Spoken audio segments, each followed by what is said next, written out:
미국에서 매년 약 79만 5천 명이 오진으로 사망하거나 연구 장애를 입습니다. 이 중에 37만 1천 명은 목숨을 잃어요. 뇌졸중의 17.5%, 폐암의 22.5%가 첫 진료에서 놓칩니다. 그리고 이 오진을 줄이기 위해 AI가 도입되는 시도가 있었습니다.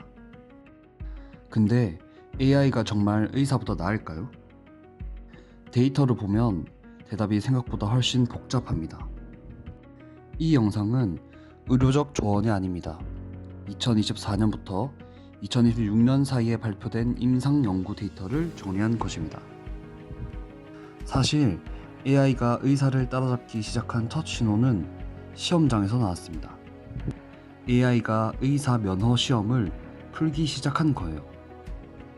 GPT-4는 미국 의사 면허 시험 스텝 1에서 93.2%, 스텝 2에서 95%, 스텝 3에서 92%를 기록했습니다. 합격 기준이 약 60%니까 30%포인트 이상을 초과한 거예요. 전작 GPT 3.5가 스텝 1에서 65.6%에 그쳤다는 걸 떠올리면 단 한 세대 만에 의대생 평균을 넘어 전문의 수준으로 진입한 셈입니다. 의료 벤치마크 medQA 11,455능에서도 GPT-4는 85.8%를 기록했고 구글의 medPALM2는 86.5%로 처음으로 전문가급 기준을 돌파했다는 평가를 받았습니다. 논문 기반 질의응답 PubMedQA에서는 74.4%, 인도 의대 입학시험 medMCQA에서는 71%를 달성했어요. 헤드라인이 터졌습니다. AI가 의대를 졸업했다. 그런데 시험을 잘 보는 것과 실제 환자를 잘 진료한다는 건 다른 문제잖아요. 그래서 구글은 한 단계 더 나아갔습니다. 2024년 구글이 네이처에 발표한 연구입니다. 대화형 진단 AI 에미를 캐나다, 영국, 인도의 환자 역할 배우들과 실제로 대화하겠어요. 149개 임상 시나리오에서 1차 진료의 20명과 텍스트 채팅으로 맞붙였습니다. 결과는 충격적이었습니다. 상위 3개 진단 내 정답률에서 에이미는 90%, 의사는 77%였어요. 전문의가 32개 평가 축으로 채점했을 때 에이미가 의사보다 우수한 항목은 32개 중 28개였습니다. 그런데 이 연구에서 더 충격적인 숫자가 있었어요. 환자가 감정을 드러냈을 때 에이미의 공감 반응률은 83%였지만 의사는 31%에 불과했습니다. AI가 의사보다 더 친절하게 반응한 거예요. 물론 텍스트 채팅이라는 환경이 의사에게 불리하다는 지적도 있었어요. 근데 연구진은 이렇게 반박했습니다. 텍스트 채팅은 원격 진료의 미래이다. 논문은 네이처의 2025년 3월 최종 출판됐어요. 자, 이쯤 되면 한 가지 당연한 의문이 생깁니다. 그러면 의사와 AI가 협력한다면 더 정확하게 진료를 볼 수 있지 않을까요? 2024년 10월 자마 네트워크 오픈에 실린 무작위 임상 시험입니다. GPT-4에 접근할 수 있는 의사 그룹 26명과 기존 자료만 쓴 의사 그룹 24명의 진단 점수를 비교했어요. 그런데 AI를 진 그룹의 정확도는 76%, 그렇지 않은 그룹은 74%의 정확도를 보였습니다. 2%포인트 차이, 통계적으로 큰 차이가 없었습니다. 그런데 GPT-4 단독은 92%였어요. AI가 의사보다 16%포인트 앞섰지만 의사가 AI를 옆에 두고도 협업할 때 그 성능을 전혀 끌어다 쓰지 못한 것입니다. 이게 이 연구의 핵심이에요. 한번 상상을 해보세요. 나보다 훨씬 정확한 동료가 옆에 있는데 내가 그 조언을 제대로 활용하지 못하고 있다면 어떨까요? 그 이유가 다음 연구에서 드러납니다. 2025년 NEJM-AI에 발표된 한 실험이 그 답을 보여줍니다. 연구진은 의사들이 AI 제안을 어디까지 의심하는지 보려고 일부러 틀린 진단을 만들어 AI가 추천한 것처럼 보여줬어요. AI 리터러시 교육을 20시간 받은 파키스탄 의사 44명을 대상으로 했는데 틀린 AI 제안을 본 그룹의 진단 정확도는 73.3%, 보지 않은 대조군은 84.9%였습니다. 무려 14%포인트 하락이에요. 가장 충격적인 건 의사들이 AI 제안을 볼지 말지 스스로 선택할 수 있었다는 점이에요. 그런데도 AI가 틀린 답을 보여주자 그 답을 그대로 따라갔습니다. 연구진은 이걸 자동화 편향이라고 불렀어요. AI가 확신 있게 말하는 순간 의사도 자기 판단을 접고 AI를 따라가는 현상이죠. 그럼 AI가 의사에게 완전히 패배하는 영역은 어디일까요?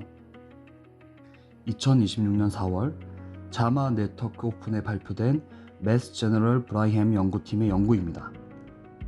GPT, 클러드, 제미나이 딥시크 그록 등 21개 LLM을 29개 표준 임상 케이스로 테스트했어요. 정보가 완전히 주어진 상황에서 최종 진단 정확도는 90% 이상이었습니다. 하지만 정보가 제한적인 초기 단계에서 적절한 감별 진단 목록을 제시하는 데는 21개 모델 전부가 80% 이상의 케이스에서 실패하였습니다. 정답지를 주면 채점은 잘하지만 처음 보는 환자 앞에서는 막혔다는 뜻이에요. 연구진의 결론은 단호했습니다. 현재 LLM은 감독 없는 임상 배치에 준비되지 않았다. MPJ 디지털 메디슨의 메타 분석 결과도 있습니다. 83개 연구, 2018년부터 2024년까지를 종합하면 생성형 AI 전체 진단 정확도는 51.1%였어요. 전문의와 비교했을 때 15.8%포인트 낮아 유의하게 열등했습니다. 단, 비전문의나 전공의와 비교했을 때는 유의한 차이가 없었어요. AI는 지금 비전문의 수준에서 작동하고 있습니다. 환각 문제도 있어요. 임상 의사결정 지원 시스템에서 AI 환각 발생률은 8%에서 20%로 추정됩니다. AI가 그럴듯하게 거짓말을 하는 건데 드문 질병이나 불완전한 정보 상황에서도 이 빈도는 더 높아집니다. 영역별로 보면 그림이 달라집니다. 피부과, 방사선과, 안과처럼 영상 중심 분야에서는 AI는 특정 조건에서 전문의와 동등하거나 능가하는 성능을 보입니다.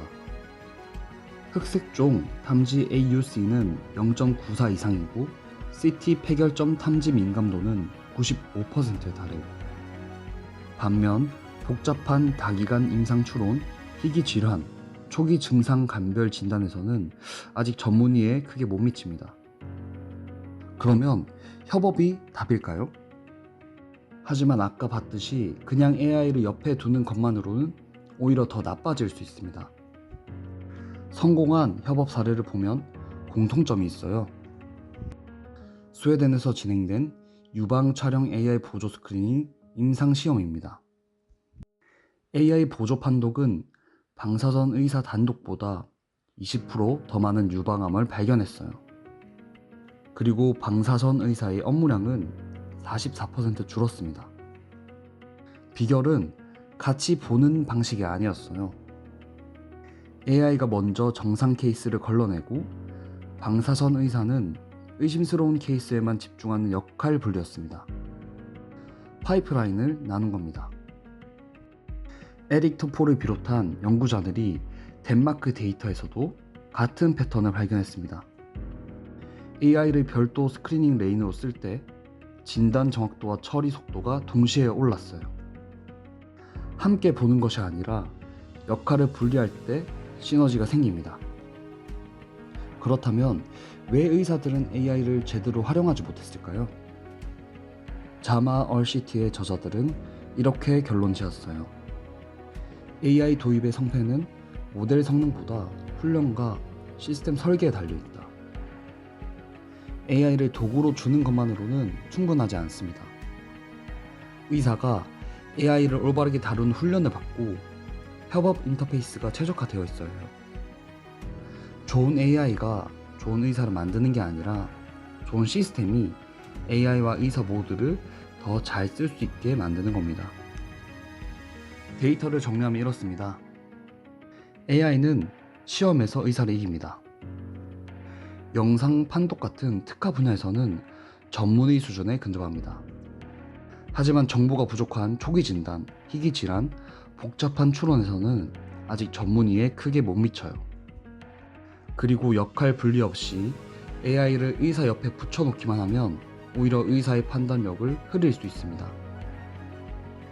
AI가 의사를 대체하는 미래가 아니라 AI가 의사의 역할 중 일부를 담당하는 방향으로 설계가 바뀌고 있습니다. 어느 부분을 AI에게 맡기고 어느 부분을 인간이 담당해야 하는지 그 경계선을 지금 의료계가 데이터로 그리고 있는 중이에요. 우리가 그 경계선을 어떻게 정하느냐에 따라 AI는 오진 79만 5천 건을 줄이는 도구가 될 수도 있고 오진을 더 자신 있게 만드는 위험이 될 수도 있습니다.